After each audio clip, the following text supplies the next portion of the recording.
Welcome to Japan News AI.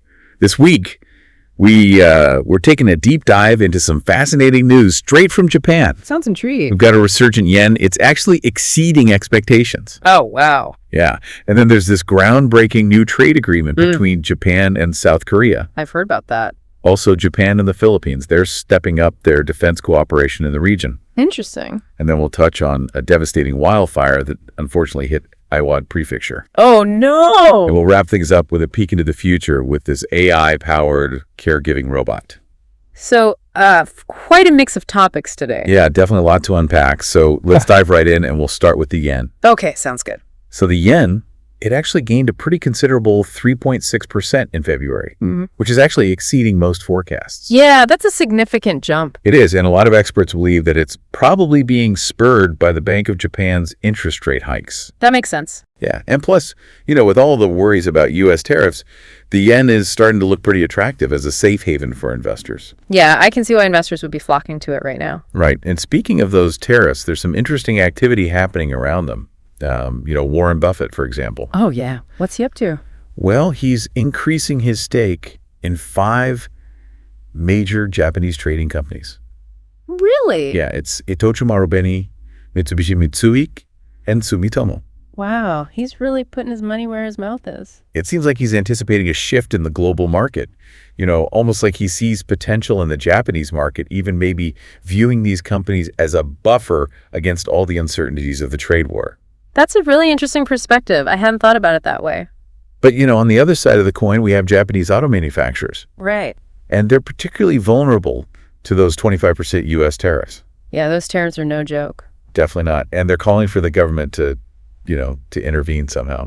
And I think I read that the trade minister is heading to the U.S. to try and seek exemption. Yeah, exactly. He's going to try to work something out. So it'll be interesting to see how this all plays out. Definitely a lot of moving pieces there. Absolutely. Now let's switch gears to something a bit more positive. Sure.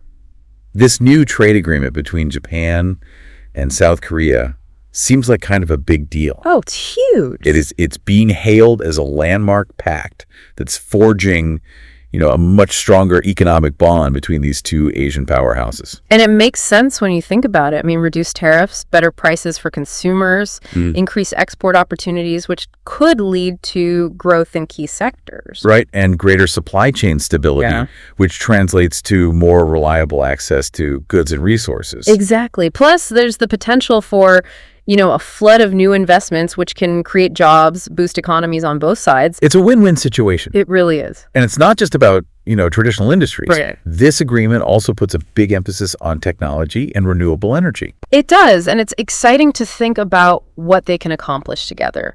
Japan has always been at the forefront of technological innovation.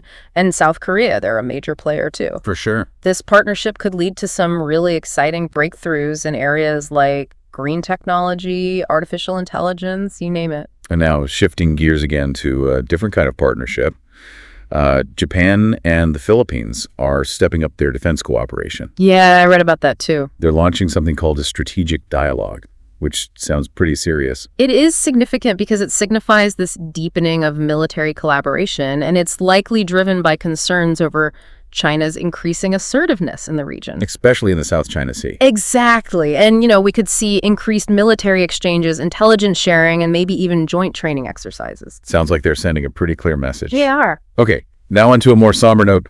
Unfortunately, we have to talk about that wildfire in Iwasli Prefecture. It's truly tragic. 80 homes were destroyed, over 3,300 people displaced, and sadly, there's been 1 reported death. It's a reminder of the destructive power of nature and how important preparedness is. This fire is actually the largest Japan has seen since 1992. Really? Yeah, and sadly, wildfires are becoming more frequent globally, which is a worrying trend. It is for sure. So let's end on a more hopeful note and talk about something a bit more futuristic. Okay. Eric. This AI-powered caregiving robot. Have you heard about this? I have. It sounds like something straight out of science fiction. It does. It's a project being led by Professor Shigeki Sugano from Waseda University. Okay. And it's a direct response to Japan's rapidly aging population and the increasing shortage of care facilities. Makes sense. Yeah, Eric, with its advanced AI and robotics, is designed to assist with various aspects of elder care. That's pretty amazing. It is, but I can't help but wonder about the implications of relying on robots for care. Yeah, I see what you mean. It's a complex issue because on the one hand, you have the potential to alleviate the burden on human caregivers and provide support for this growing elderly population. Right. But on the other hand, there are valid concerns about the potential for social isolation and the ethical implications of replacing human interaction with machines. It's definitely a glimpse into a future that's both fascinating and challenging. Absolutely.